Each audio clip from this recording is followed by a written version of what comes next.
just want to share this with you this morning. On Friday night while we were worshiping, it was like such a special time because we could really focus on the Lord. And this is a scripture that we've now often read here in church. It's a word that a friend of mine sent to us as a prophecy for this church. It's in Isaiah 58 verse 12.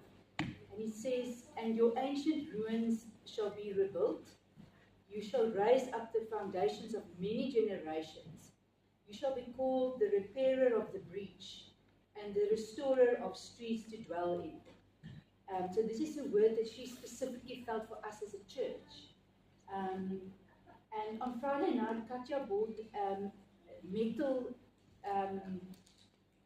not tools, but like a kettle and a lamp. And she had this image of the Lord saying, bring those things that you have, even if it's broken, it's fine. And if it's a bit old or rusty or it hasn't been used for a long time, just bring it to the Lord.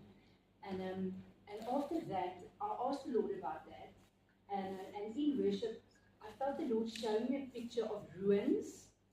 And a lot of us, and people that we don't even know yet, because they're still going to come, walking amongst the ruins. And I can almost see that sense of confusion and a bit of despair, like, look at this. I mean, it's ruined. It's a heap of rubble. And I had a sense that some of the people that's already here and some of the people that are going to come, some of our areas look like that. It might be a marriage, it might be a child, it might be your life, where there's rubble. And you're walking around and I don't know if I can do anything with this. It's ruined. And that sense of I'm already 40 or 50 or 60 or 20.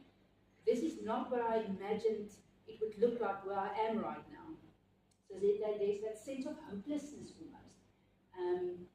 But then I felt so strongly the Lord saying that He's the master builder. And He's saying, just look underneath the rubble there. There are one or two bricks that we can use. So go in and get those. It's burnt stones basically. But go and get those one or two stones and just bring that. You don't bring the whole heap of rubble.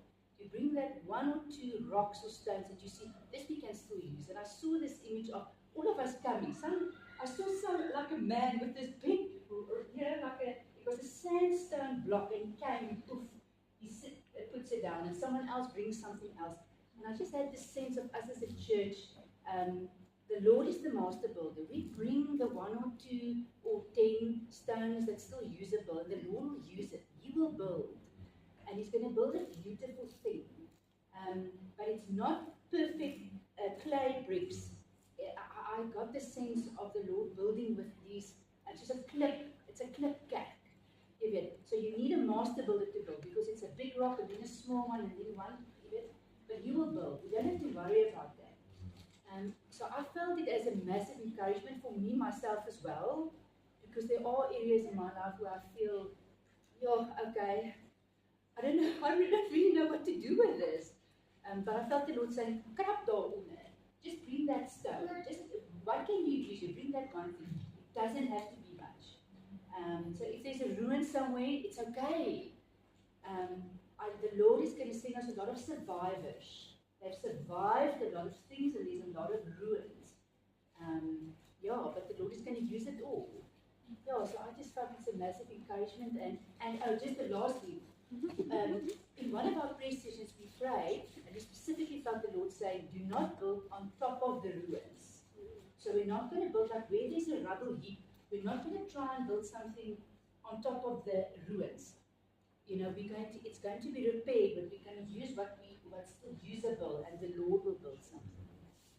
Okay, so there's no buyer man. Amen. Amen. Amen. I just want us to kom ons dink net 'n bietjie aan hierdie woord. Ons kry 'n woord van die Here en dan gaan ons net aan en ek weet 'n nuwe wyse ek het genoeg notas. So ons kan aangaan. Let's just take a moment. Let's just pray into this word, because I really think that that's an encouragement for all of us. For Ons almal het op 'n plek al gekom waar daar's iets wat net nie dit werk net nie lekker nie, dit is stukkend en jy voel failure, jy voel wat ook al. Kom ons bid net 'n oomblik vir dit. Here, dankie dat U so getrou is om met ons te praat. Thank you, Father, that you through your Holy Spirit give us words of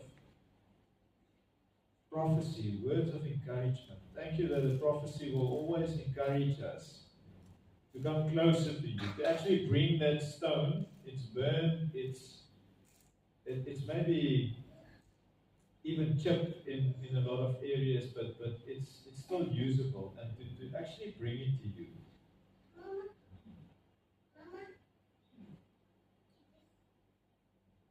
As I'm praying and the Holy Spirit is pressing something on your heart, that's the thing you need to bring to God and say, God, please help me with this. I don't know if we can fix it. I don't know if we can still use it. That's the church. That's the living stones coming together. That's the bride of Christ standing one day prepared and beautiful, because God the Father could just make something out of nothing, because He's God.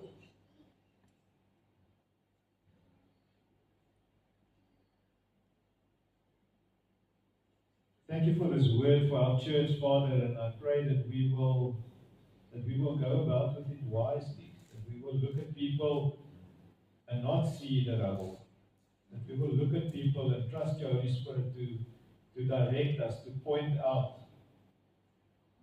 the usable stones and bring that home in Jesus' name. But Lord, I specifically feel to pray for people that have had a church experience, that the experience of church in general is in ruins. And I ask, Lord, that you will really come and do a work of healing in all of us that have areas that is confused, or where we feel disillusioned, or where we feel a flame has gone out, or where we feel, there's been deceit, or something went wrong, and my church experience is ruined. I don't know what to do with that now. I ask, Lord, that you will come into that situation, and I pray for healing, and I pray, Lord, that we will be able to see the usable stones that are left, and that we will bring those. I know, Lord, that you can build a beautiful thing with those things that are left, Lord. But I pray for that specifically. Just for healing and restoration, you can do that, Lord. You can give back the years that the locust has eaten. Amen. Lord, and you can bring beauty from ashes,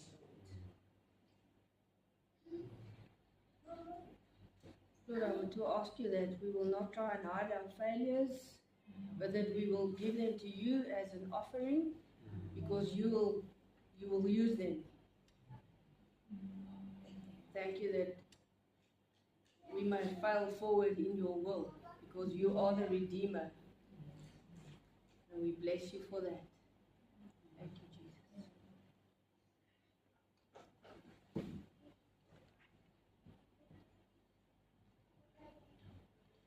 Amen. Amen. I think all of this actually ties in so beautifully with what I would like to share this morning. Not necessarily in the order I would like to share it, but I do believe that there's a story in 1 Chronicles chapter 12 verse 32 where all the people of Israel had Saul as their king.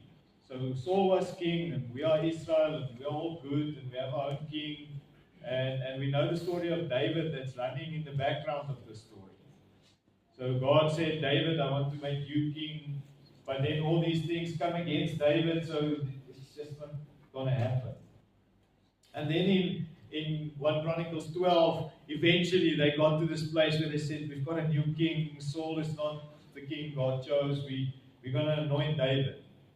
And then you find this list of the tribes sending people, and some of them sent thousands of soldiers. thousands of, some 18,000, some 6,000, and they are all capable fighters. And then you get to verse 32 and you read this interesting thing from Issachar, also a tribe. Men who understood the times and knew what had to be done, what Israel should do, 200 chiefs with all their relatives under their command. Thousands of each tribe, and then there were just 200. It kind of feels like it doesn't fit here. I mean, everyone is sending everybody, and you send like this handful. 200 sounds a lot to us this morning, but I mean, if you compare it to 18,000, it's not a lot. But these guys had this specific thing. They understood the times. They knew what had to be done now. And I feel God is slowly preparing us to stand, to say, I want you to know what needs to be done now. Remember, Jesus said once in I think it's Matthew 16, where he's telling the people, you're so good at telling what the weather's going to be like and what's going to, it's going to rain or it's not going to rain, but you can't discern the times. You don't know what time it is. You don't know that this is the time for the Messiah, for me to stand before you. You don't know the time of your visitation. Matthew 16:3. And I'm trusting God to give us as a church insight into these things, in order to know that this is now not the time to try and make that rubble heap something. This is the time to go after the burnt stone in the heap. Pluck it out. We'll read the scripture just now. Literally pluck it out. We are sent to some people, we will save by literally plucking them like a stick out of a fire. And they will be saved because we did that.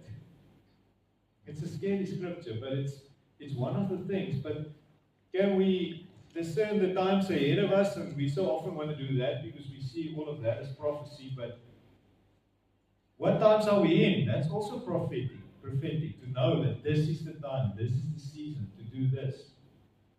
To be able to know what has to be done. And 145 years ago in Paul, there was a Dominee Gottlieb van der Lingen. That's now 1861, May 1861. They decided that for the 10 days from Ascension to Pentecost, they are going to pray for revival. They are going to pray for a fresh outpouring of the Holy Spirit. So hierdie gebruik van Pinksterweek wat kerke het in Suid-Afrika, van ons almal kom by mekaar vir 'n week. Dit was actually vir 10 dae oorspronklik. Dit kom van 'n klein gemeentetjie, Strooidak Kerk in die Parel, 1861. This congregation sensed that something needs to happen, Lord. Something needs to be done by you for us as just this congregation in Paul. And I mean, they prayed for these 10 days out of desperation. They desperately needed the Holy Spirit. They felt like without God's Spirit, we cannot go further. The outpouring of God's Spirit on this country and continent, the first time, the only time this happened on this continent, was a big revival in 1865. And then you realize 1865 and 1861, they realized that, hang on, something needs to be done. We as a congregation need to come before God, humble ourselves and ask Him for His presence. So maybe be like our ancestors 145 years ago who said, we need to call out, cry out to God to come and do something. So I want to share from a very short book in our Bibles, a letter written by Jude. So you can turn in your Bibles to Jude. I don't know, myne oor blaai vir Jude. En ek gaan al 25 versies lees. Dis nie 'n lang lees nie. And it gives us all the context. But Jude, just first of all, something, he writes this letter 65 AD, more or less, and he introduced himself as the brother of James, as a bondservant of Jesus Christ. But James, the leader of the Jerusalem church, was the brother of Jesus. So if I have two brothers. If I introduce myself as the brother, I'm Peter's brother. That implies that I'm also Avi's brother. But Jude, he's not claiming to be somebody. He's not claiming like, hey, listen up. I am the brother of Jesus. Just listen to what I have to say. I mean, a lot of people would like to do that. Let me just claim that I'm affiliated to someone or something. And Jude actually just, from this, you can know that Jude was a humble person. He said that I rather just want to be a servant of Jesus. And he was not for Jesus. If you go read the Gospels, him and his brothers, they were against Jesus. They were trying to catch him out and say, just go and tell them, you want to be king, just go tell everyone that you're king. So he is the one writing this letter. In the beginning, he was originally called Judas. His name is actually Judas. I can imagine after the crucifixion, he said, okay, I don't want to be like, every time everyone mentions Judas, then I'm like Judas. He's like, okay, no, I'm Jude from now on. So he changed his name to Jude. So Jude is writing to the church in his day, and let's read what he's writing.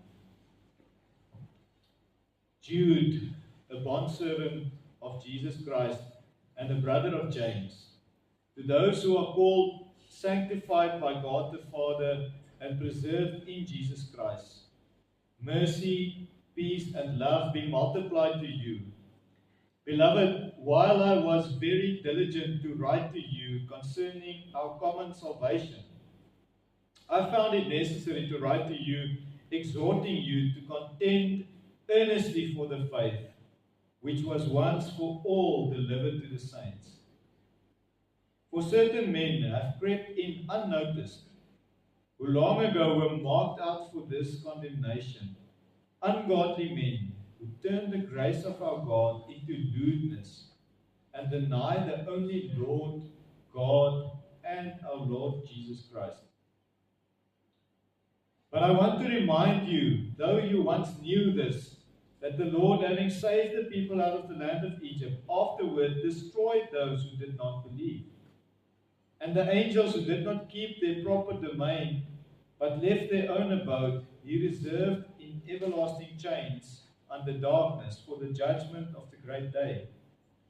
As Sodom and Gomorrah and the cities around them, in a similar manner to these, having given themselves over to sexual immorality and gone after strange flesh, are set forth as an example, suffering the vengeance of eternal fire.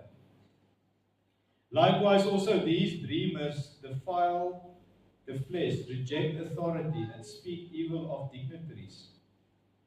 Yet Michael, the archangel, in contending with the devil, when he disputed about the body of Moses, dared not bring against him a reveling accusation, but he said, the Lord rebuke you.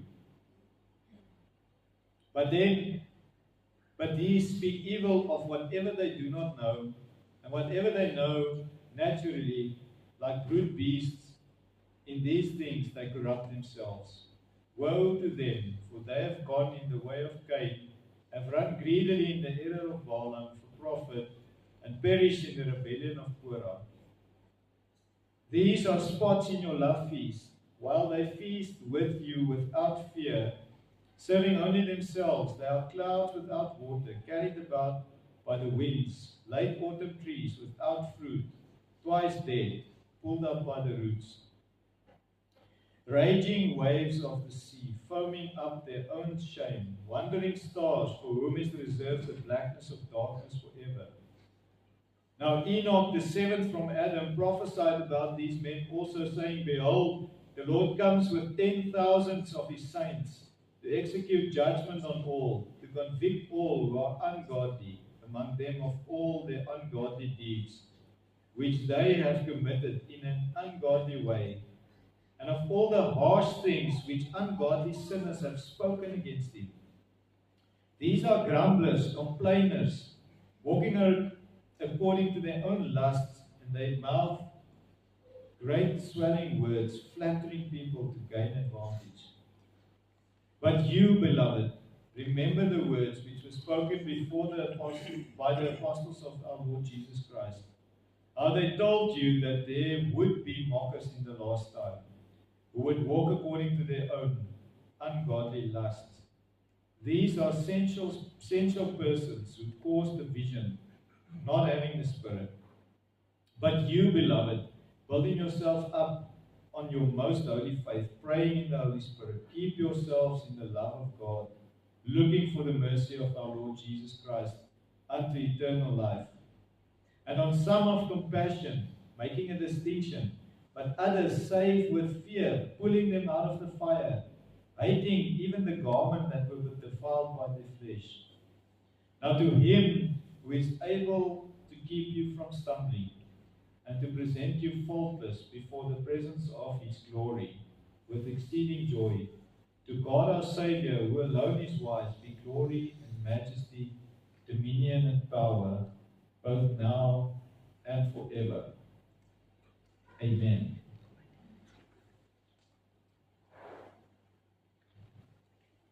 Judas wil net eintlik 'n brief skryf vir ons redding. Dit is so lekker ons is gered, Jesus het ons gered, ons is almal gered.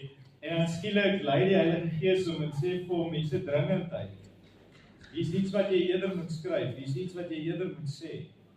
Want dis mense wat dit mis, en jy moet die kerk waarsku, julle moet beklei om te bly glo. You will have to fight for your faith. Your faith is not just going to be there. Your faith is not going to stay there. Jesus said in Luke 18:8, however, when the Son of Man comes, will he find persistent faith on the earth? When he comes back, will there be any faith there? And Jude, his brother, is saying, I wanted to tell you about Jesus and all he did and what he did for us, and we are saved and we're so grateful. And then he go, and I won't go into all of it, but then he actually quotes some scriptures that we don't find in our Bible. Yet they are in our Bible somewhere, but when they found the Dead Sea Scrolls, some of these scriptures, Enoch, and what he said about Enoch and Enoch's prophecy, it's written in the book of Enoch. So Jude and Jesus and the disciples must have read some of these books. I said earlier this year, they were called actually a group of devout Jewish believers, the Essenes. They wanted to keep the original documents and words, and Jude is actually touching on it. So we don't have to have all of those, but he's just referring to some of it. Peter does the same thing, and he puts it in scripture. Jesus actually quoted some of these guys. Jesus often spoke about John the Baptist, and we know the Bible says, when Richter was a small boy, he would love to quote it, that he ate locusts. John ate locusts. Guess what? In some of the books in the Dead Sea Scrolls, there's recipes how you prepare locusts, to eat locusts. So it might just be that these guys were the same guys, but like Walden and Pinto. But Jude is giving his reasons why there's this urgency. Jude is not just writing and saying, I need to write about this other thing. He's saying in verse 4, certain individuals have secretly slipped in among you. Just secretly, just quietly. And I think for us as a church, if some of the rubble we are stuck with is things that just secretly slipped in. It started tearing down the house. It started breaking down, and now you end up with rubble. And Jude is not writing to the lost. He's writing to the church. He's saying, you guys, you're the church. You're supposed to know these things. But certain people have crept in. And they said, they actually perverted the grace of our God into a license for immoral living. They took that grace and they perverted it. They said, this is a ticket to do whatever I want to do. And actually deny Jesus Christ. Just think about the teachings that have crept in to the church, just everything, the last 27 years, since I left school. How people change their stance on morality, sexuality, whatever, prosperity. There's no list. It wasn't like that like 100 years ago. There were other things then, because this has been continuously, things are creeping in. But Jude is specifically talking about the church in the end times, in the last days. So we are closer to this church than, I think, the church that first read this letter. Though the church that first read this letter in AD 66, Jerusalem got destroyed. Rome came in and said, we've done with the Jews. They killed, I think, 1.5 million Jews. They destroyed the temple. They tear everything down, just like he said, the last days. So for them, it must have been, this is the last days. So they actually fled. They hid the scrolls in Qumran, the cave where in 1948 we rediscovered it. But hypergrace, seeker-sensitive, prosperity, all of those things, immorality, in the church. Not this church, but in the church. We are part of a bigger body. But it secretly slips in. And Jude mentions 7 examples from the Old Testament. Jude is touching on 7 things that, and he just mentioned it. Look, he's writing to a Jewish crowd. They were from the size of little Roland. They received the stories.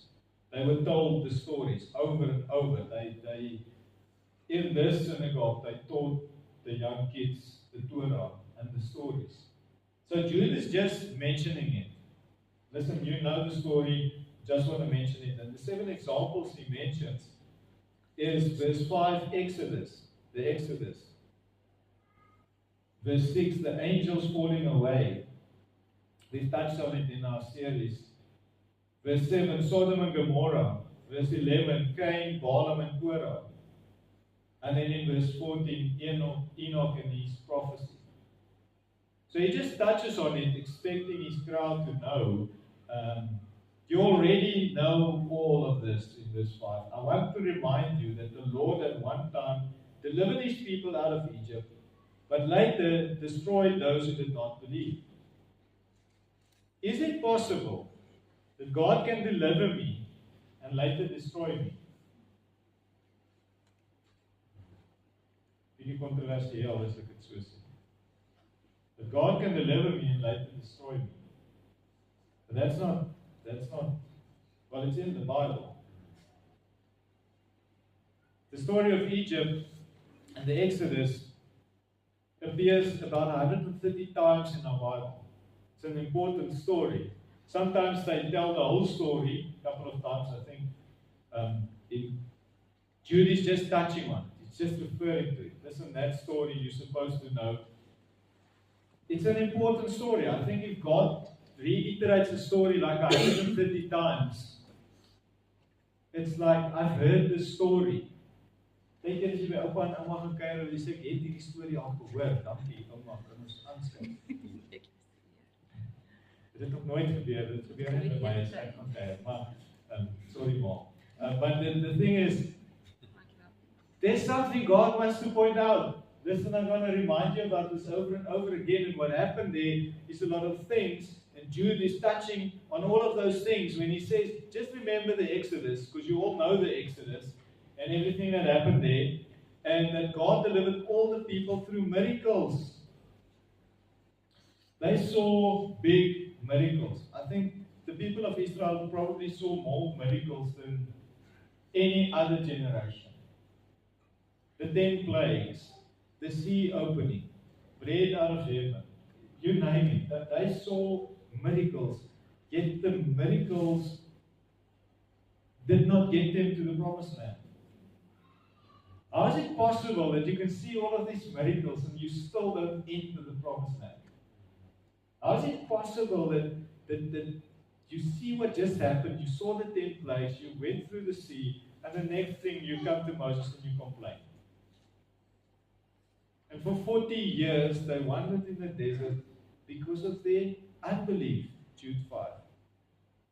They could not enter because of their unbelief. Can you imagine stop believing after all you've seen? And in Hebrews 3:16, the writer of Hebrews says, "For who were they who heard and yet provoked him with rebellious acts? Was it not all of those who came out of Egypt, led by Moses?" Wie was hulle? Dit was hulle almal wat uitgekom het. Joshua en Caleb was 'n handjie vol. Joshua, Caleb en Moses, Psalms 3, dat is spesifiek van weet. The rest, and this rebellion. Israel were all delivered, every single one of them, young and old, out of Egypt, but in 40 years God allowed those who did not believe to die in the wilderness. Paulus skryf vir die Jode, Korinthe, so hy gee bietjie meer detail. Ek wil dit net vanaand lees, want Paulus skryf oor hierdie selfde ding in 1 Korintiërs 10 vers 5 tot 11, say, "Nevertheless, with most of them God was not pleased, for they were overthrown in the wilderness. Now these things took place as examples for us that we might not desire evil as they did." So they desired evil. "Do not be idolaters." They worship idols, as some of them were, as it is written, "The people sat down to eat and they drink and they rose up to play." We must not indulge in sexual immorality, another thing, as some of them did. And 23,000 fell in a single day. We must not put Christ to the test, as some of them did and were destroyed by the serpents. Nor grumble, meaning moaning, as some of them did and were destroyed by the destroyer. The destroyer here, just by the way, is the destroyer God sent in Egypt to kill the firstborn.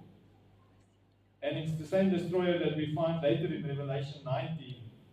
Apollon, I think the Greek call him, the angel that comes to destroy. Now these things happened to them as an example, but they were written down for our instruction on whom the end of the ages has come.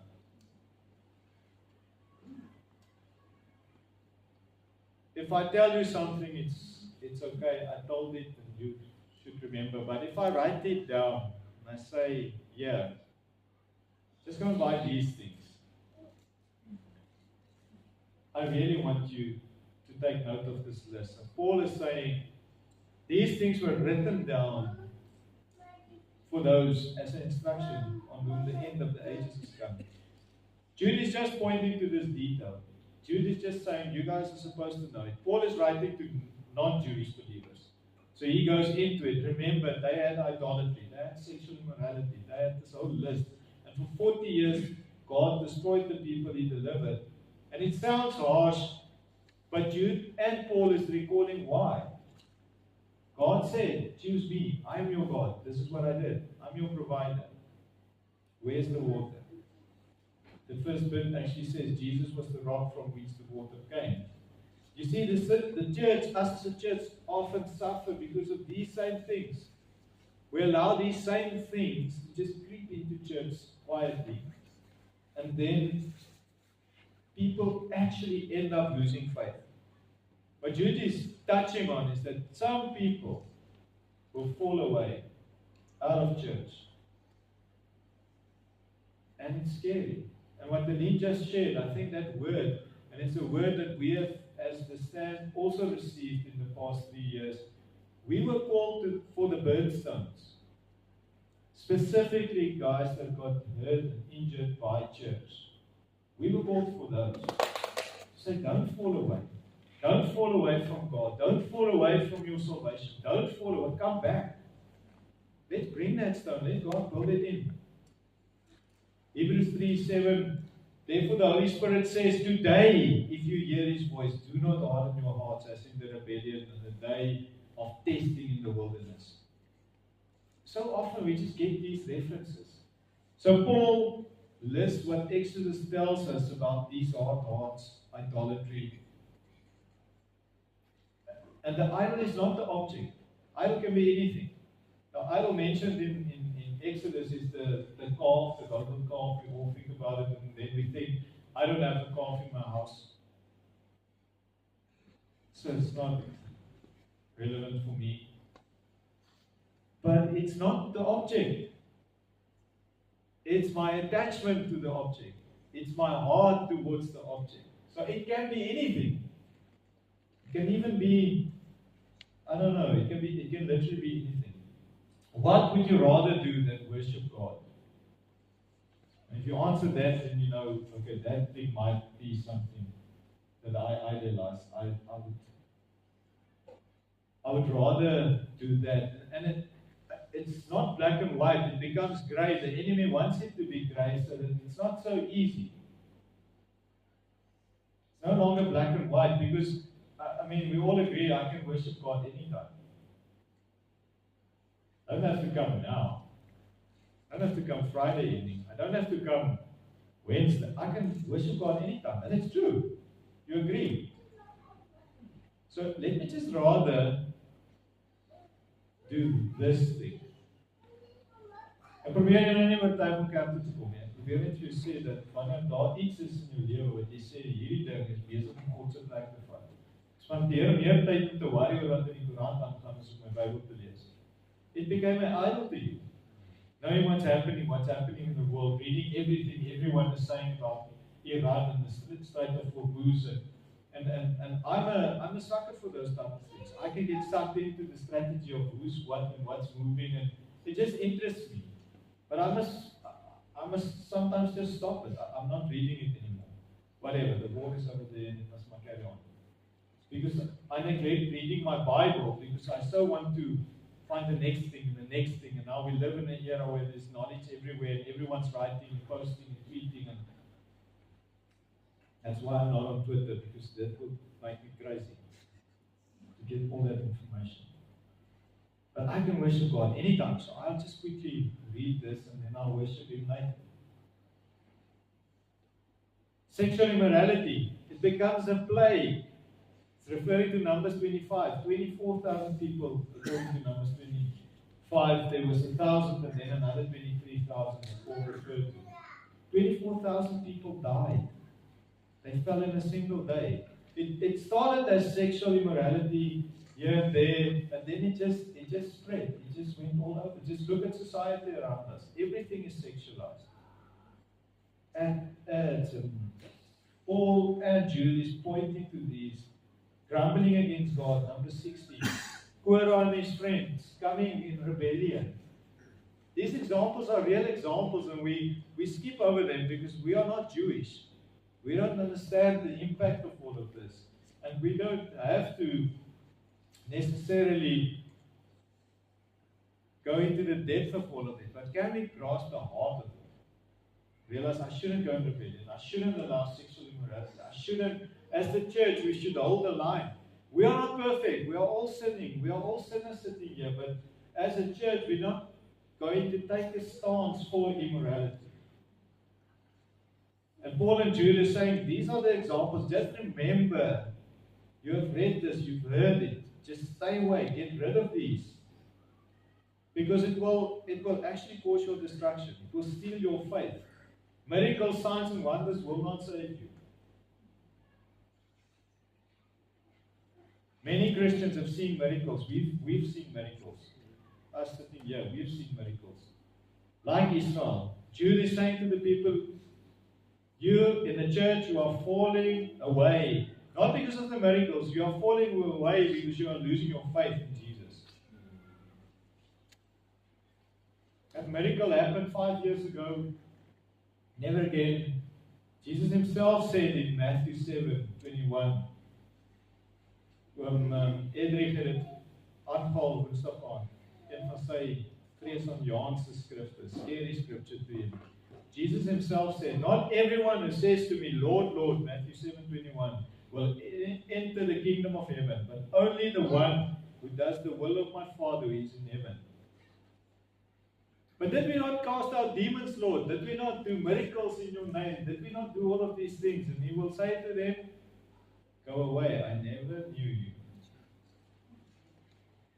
That's Jesus speaking. So Jude is pointing this out. Angels who have fallen away, not going to touch on that. Sodom and Gomorrah. What's the problem with Sodom and Gomorrah? Because there's still sexual immorality, because that was the accusation against them. The Bible actually tells us, because yes, there is still sexual immorality, and it continued after Sodom, but they were punished because they forced the righteous to accept it.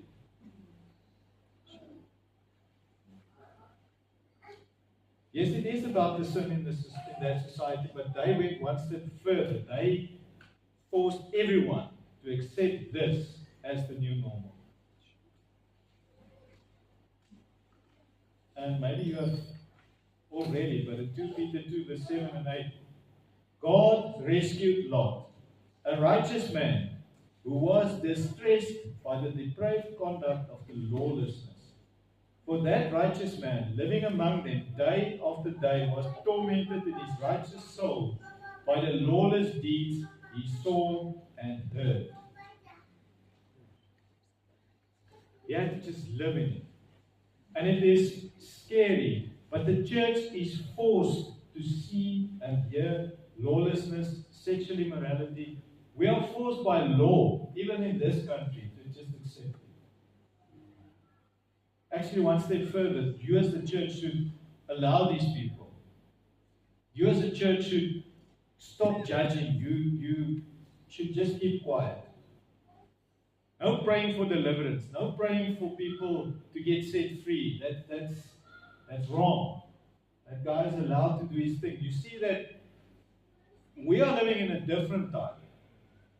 In Sodom's time, it was forced on the society. This is the way. It hasn't been forced on people in the 1800s. This has not been forced on people.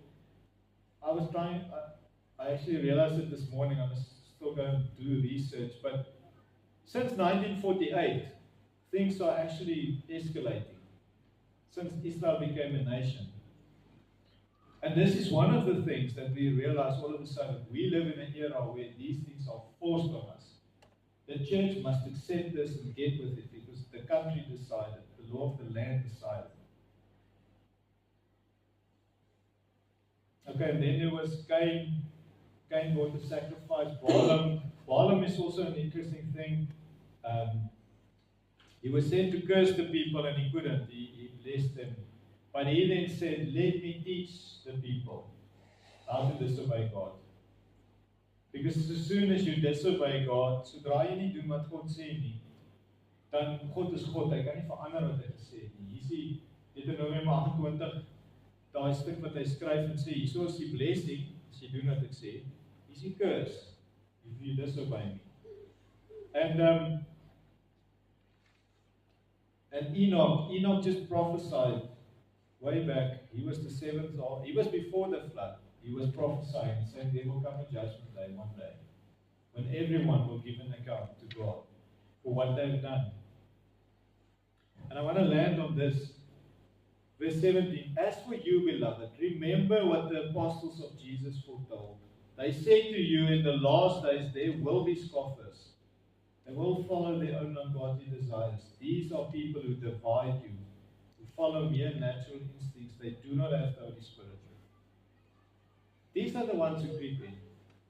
These are the ones who want to lead many of us astray. And this is what we as a church should watch out for. We just watch out for this. It's not just watch out for this. We are called to actually do the opposite, live the opposite of what they are living, or what they want us to live. That's the difficult part. It's one thing to stand and be against a lot of things. It's a different thing to live the opposite. And to live the opposite, verse 20, build yourselves up. Praying in the Holy Spirit. How do I pray in the Holy Spirit if I don't receive the Holy Spirit? How do I edify? How do I keep myself in God's love without God's Spirit? And Jude is saying to the church back then, you are called to be merciful, to save others, to snatch them from the fire, Scripture said in verse 23.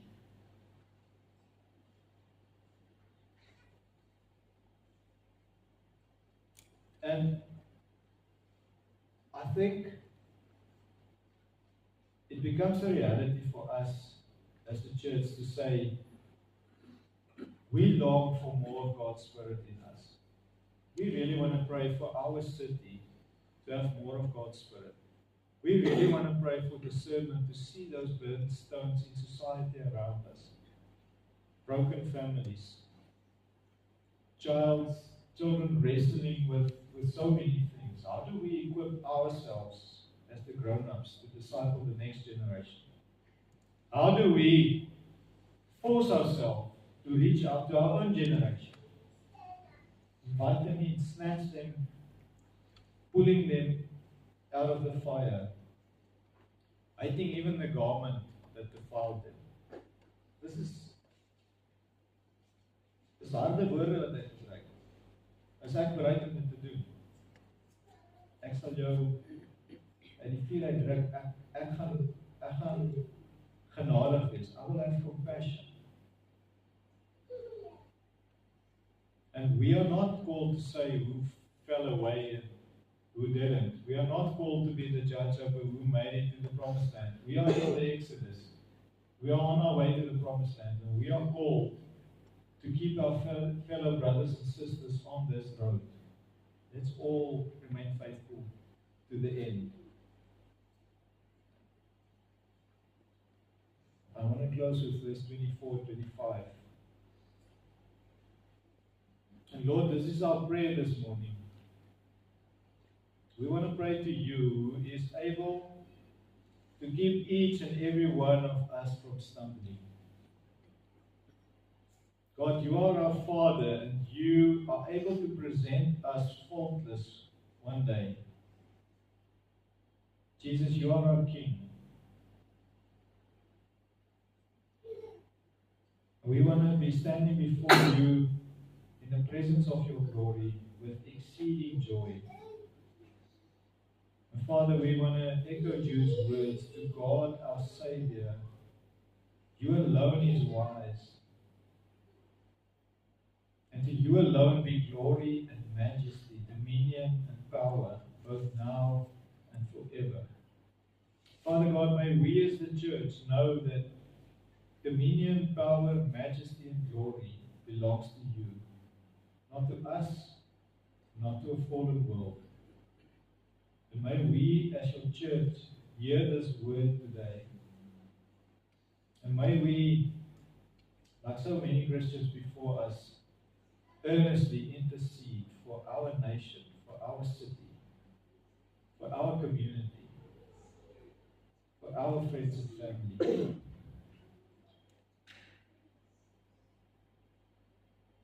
Thank you for your Spirit, and thank you, Holy Spirit, that you lead and guide us in all of this, that you help us in all of this and through all of this. We thank you for your Son, Father. We thank you for Jesus, who died in our place, so that we can receive your Spirit, and so that we can be empowered to live a life for you in Jesus' name. Amen. Amen. Can I quickly tell something, Christine? Friday night I read a... Speak in the mic. I read about